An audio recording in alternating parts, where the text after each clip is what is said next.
Le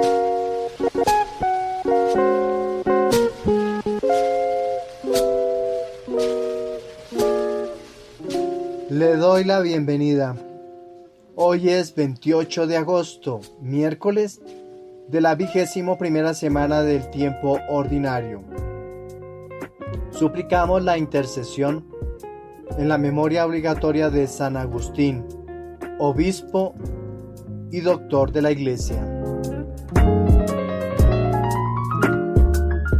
San Agustín de Hipona, uno de los más grandes padres de la Iglesia y un influyente teólogo, nació el 13 de noviembre del año 354 en Tagaste, una pequeña ciudad en la provincia romana de Numidia, actualmente conocida como Souk Aras, en Argelia. Su nombre completo era Aurelius Augustinus y provenía de una familia de clase media.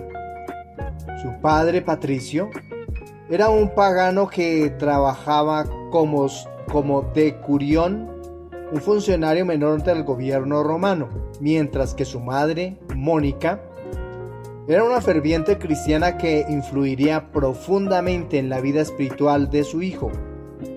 Agustín tuvo un hermano llamado Navigio y al menos una hermana de la cual se conoce muy poco. Agustín fue enviado a la cercana ciudad de Madaura para recibir su educación primaria y luego a Cartago, una metrópoli importante del norte de África, para sus estudios superiores. A temprana edad mostró un gran talento para la retórica y la filosofía, campos en los que destacó rápidamente. Sin embargo, también experimentó una juventud turbulenta y licenciosa, en la que buscó satisfacción en los placeres sensuales y las ambiciones mundanas.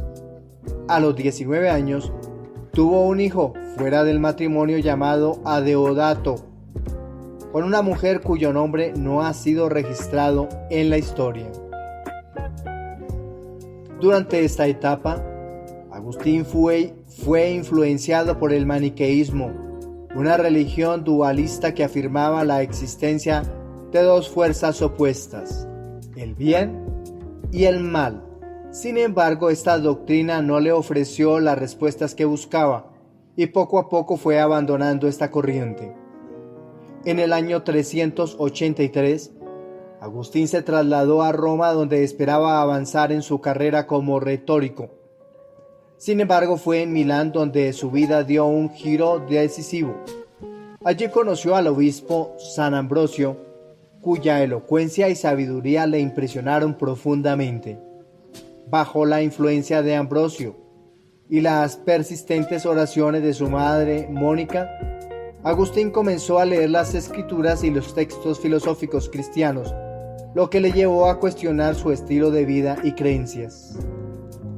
El momento culminante de su conversión ocurrió en el verano del año 386, según relata en su obra autobiográfica Las Confesiones.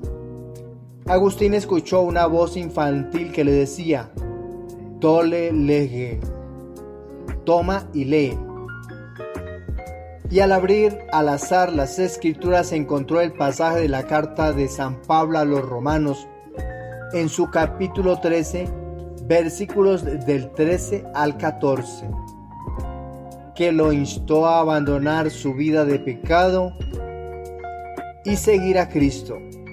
Poco después, recibió el bautismo de manos de San Ambrosio en la vigilia pascual del año 387, junto a su hijo Adeodato. Después de su conversión, Agustín regresó a África, donde fundó una comunidad monástica en su ciudad natal, Tagaste. Sin embargo, en el año 391 fue ordenado sacerdote en Hipona, actual Annaba, Argelia, una ciudad cercana a Cartago.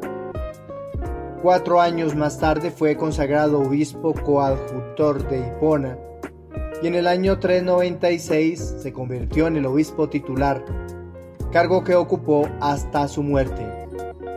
Durante su obispado, Agustín se dedicó a la predicación, la escritura y la defensa de la fe cristiana contra diversas herejías, incluyendo el maniqueísmo, el donatismo y el pelagianismo.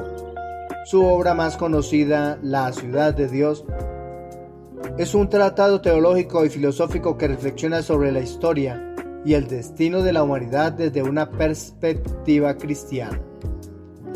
Uno de los acontecimientos más importantes de la vida de San Agustín fue su participación en las controversias doctrinales de su tiempo. Fue un defensor incansable de la gracia divina, argumentando que la salvación es un don de Dios que el ser humano no puede alcanzar por sus propios méritos. Esta doctrina fue clave en su disputa contra Pelagio, quien sostenía que la naturaleza humana no estaba corrompida por el pecado original y que los seres humanos podían alcanzar la salvación por sus propios esfuerzos. Otro acontecimiento relevante fue su labor en la consolidación de la Iglesia en el norte de África.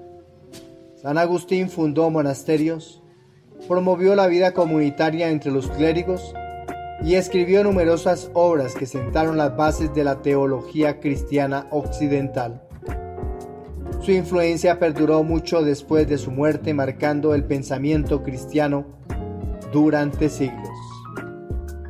Aunque San Agustín vivió y murió mucho antes del descubrimiento de América, su influencia teológica y espiritual ha llegado a Colombia a través de la evangelización y la tradición cristiana. Numerosas parroquias e instituciones educativas en Colombia llevan su nombre, reflejando la admiración y devoción hacia su figura. Su énfasis en la conversión del corazón y la búsqueda de la verdad resuena en la espiritualidad cristiana que ha moldeado la cultura religiosa del país. San Agustín es el patrono de los teólogos, los conversos y los impresores. También es invocado por aquellos que buscan la gracia de una conversión sincera, especialmente después de una vida de pecado. Uno de los milagros más recordados atribuidos a San Agustín ocurrió después de su muerte, cuando los fieles acudían a su tumba para pedir su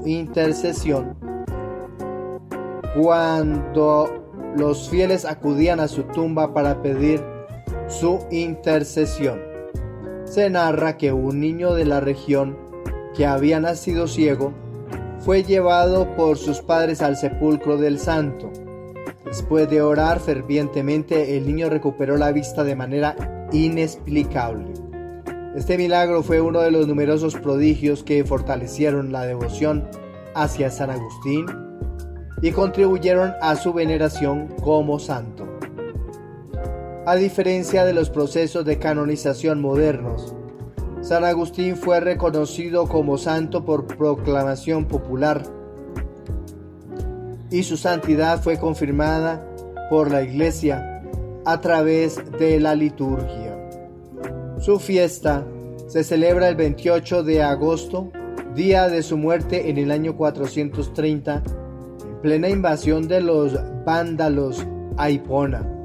A lo largo de los siglos su obra y su vida han sido una fuente constante de inspiración para los cristianos de todo el mundo y su legado continúa vivo en la Iglesia.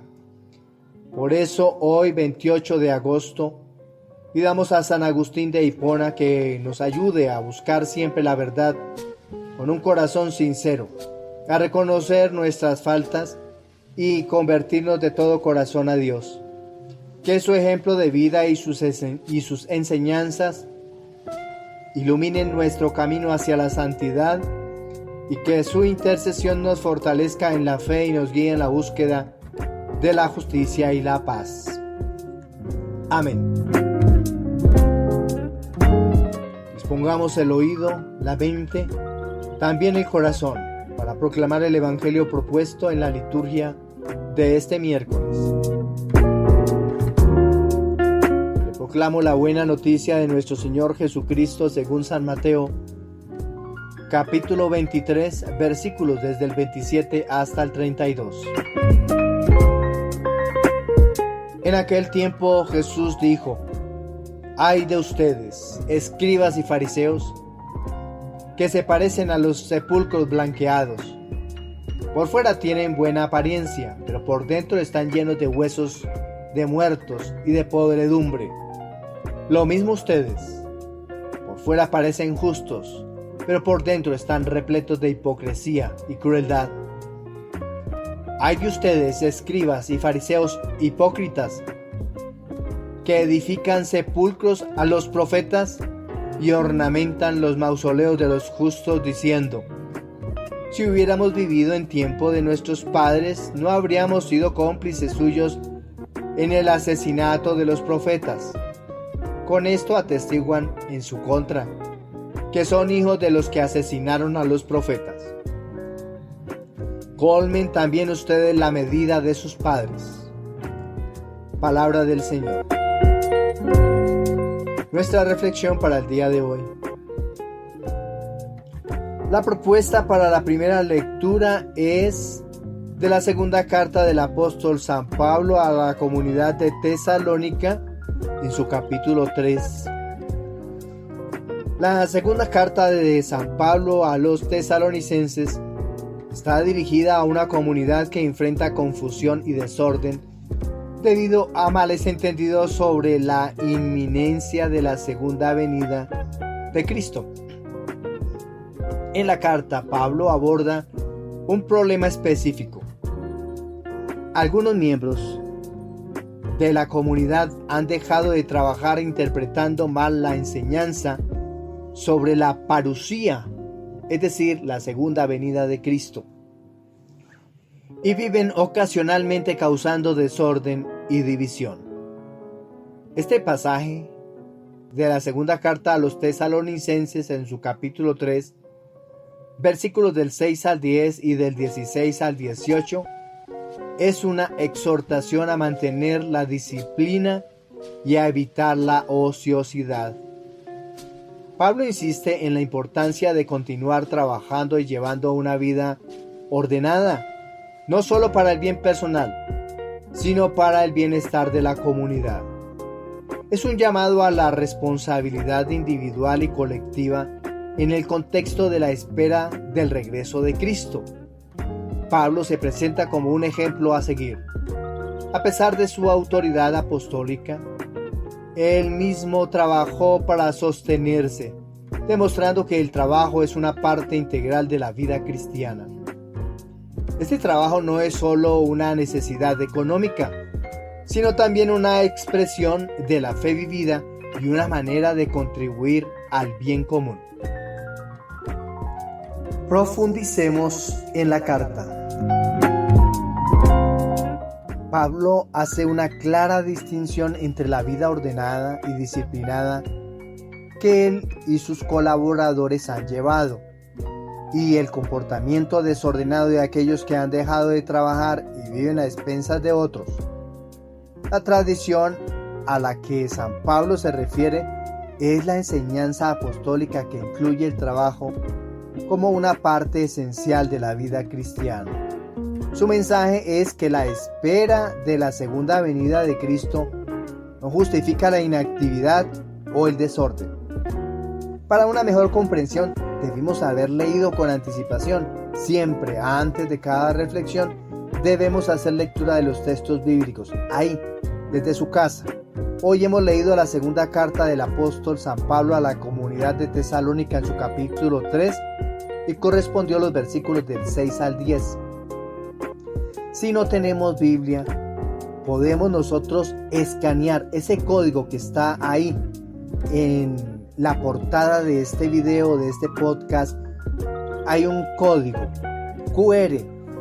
Con la cámara de su mismo celular pueden ustedes escanear ese código.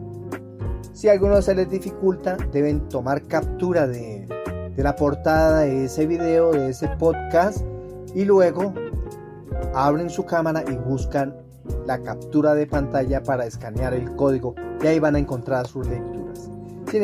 Sin embargo, vamos a hacer lectura de estos versículos.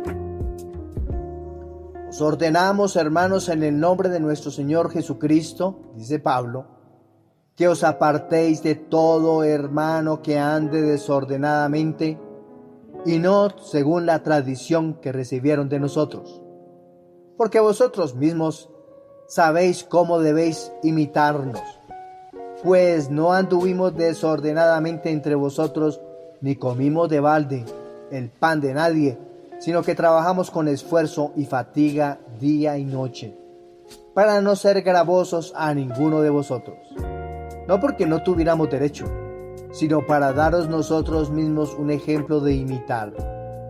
Porque incluso cuando estábamos con vosotros, os ordenamos esto. Sin embargo, si alguno no quiere trabajar, tampoco coma. Si de pronto hay una diferencia entre el texto bíblico que estamos mirando del escaneo del código QR, es porque esas son las lecturas que van a proclamar en todas las iglesias en Colombia, porque es una versión de la Biblia en término latinoamericano, no en el término español de España, como está escrita la Biblia de la versión Jerusalén, que es desde donde yo estoy haciendo la reflexión. El apóstol destaca que el trabajo no solo es un medio de sustento, sino también una forma de servir a la comunidad y de vivir en fidelidad a Dios. Este mensaje tiene implicaciones profundas para los creyentes, recordándoles que su fe debe manifestarse en su vida diaria, en sus acciones y responsabilidades, incluyendo su trabajo. En los versículos del 16 al 18, Pablo incluye su carta deseando la paz a la comunidad, una paz que solo puede venir del Señor mismo. La paz es especialmente significativa en este contexto del desorden y confusión, ya que es un llamado a la unidad y a la armonía en medio de la discordia. Pablo también menciona que escribe de su propio puño y letra, lo que subraya la autenticidad y la seriedad de su mensaje. La lectura nos interpela con una pregunta directa. ¿Qué servicio estás prestando en tu parroquia? Interesante pregunta para ver qué podemos nosotros responder. ¿Qué servicio estás prestando en tu parroquia?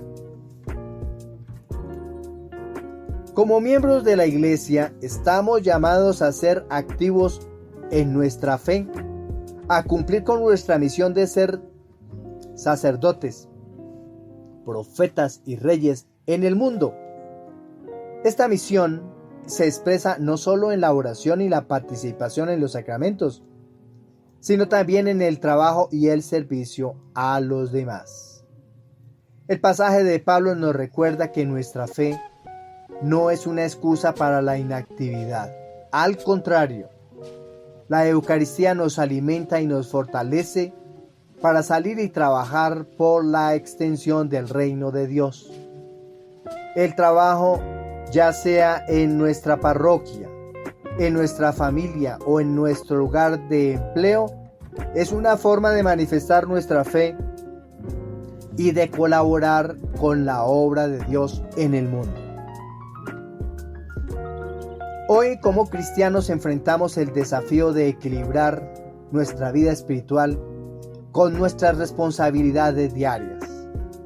Pablo nos exhorta a evitar la ociosidad y a comprometernos con nuestras responsabilidades.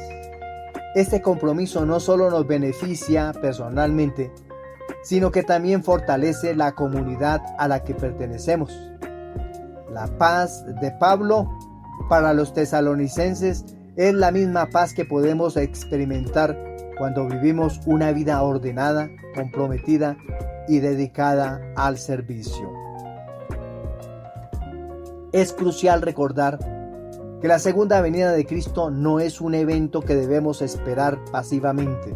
Al contrario, Es un llamado a vivir activamente nuestra fe en cada momento, trabajando con diligencia y amor, contribuyendo al bien común y estando siempre preparados para el encuentro definitivo con nuestro Creador. ¿Qué podemos concluir de esta primera propuesta que nos hace el Espíritu de Dios?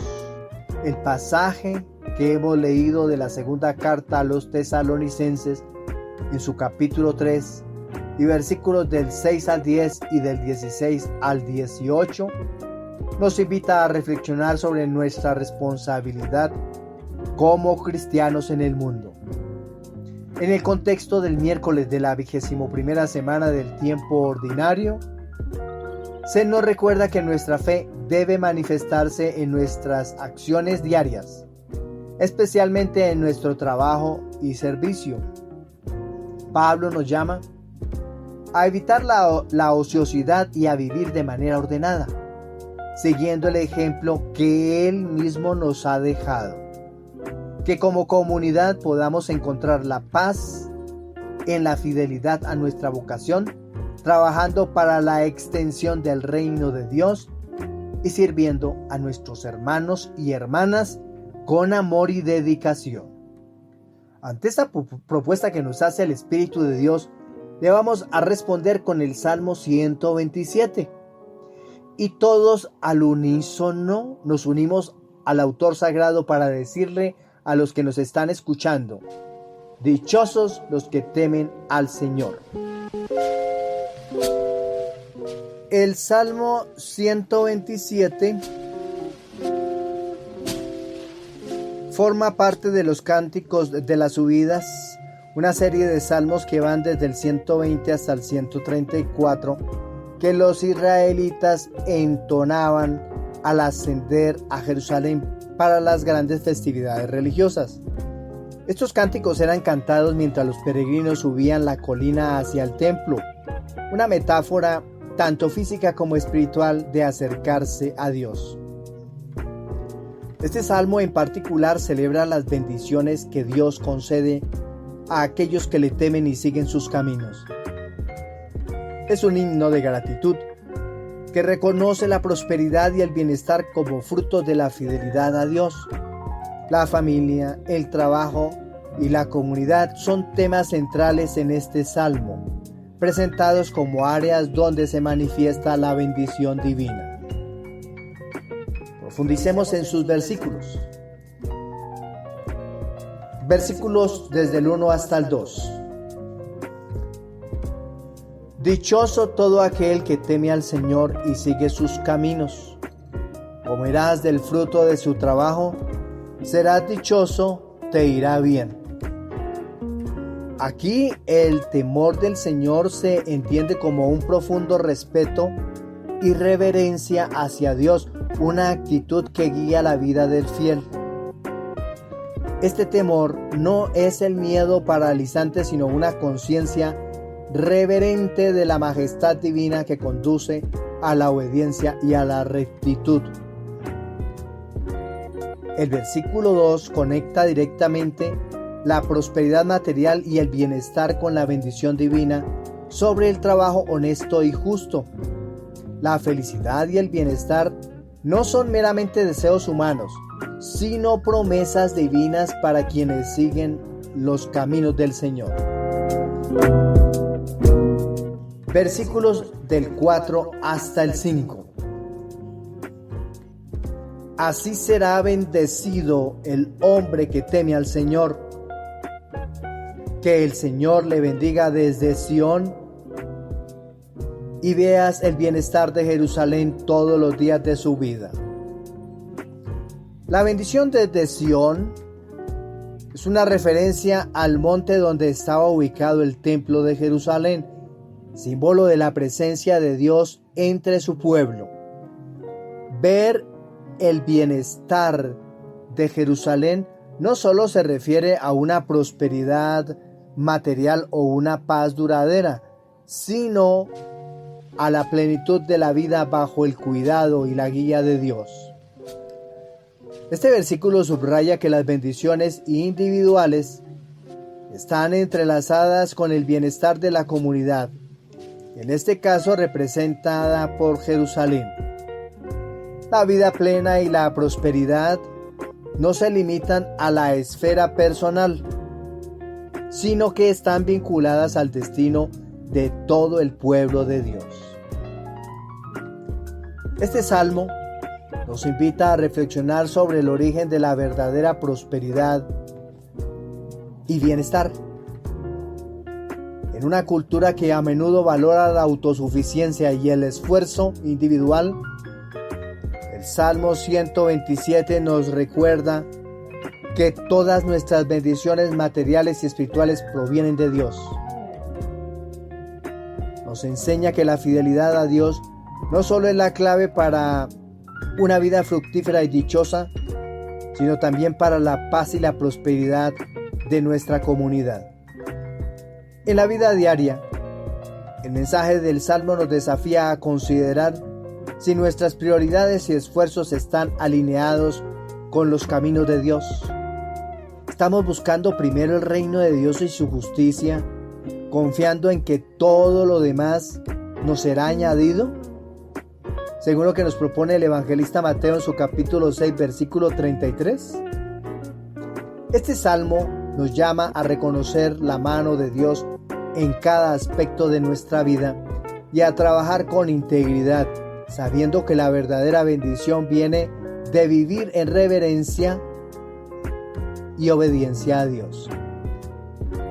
En el contexto de la vida comunitaria y parroquial, el Salmo 127 nos recuerda que el bienestar de la comunidad depende de nuestra fidelidad individual y colectiva a Dios. Trabajar por la justicia, el bienestar y la paz en nuestra comunidad es una forma de vivir en consonancia con los caminos del Señor.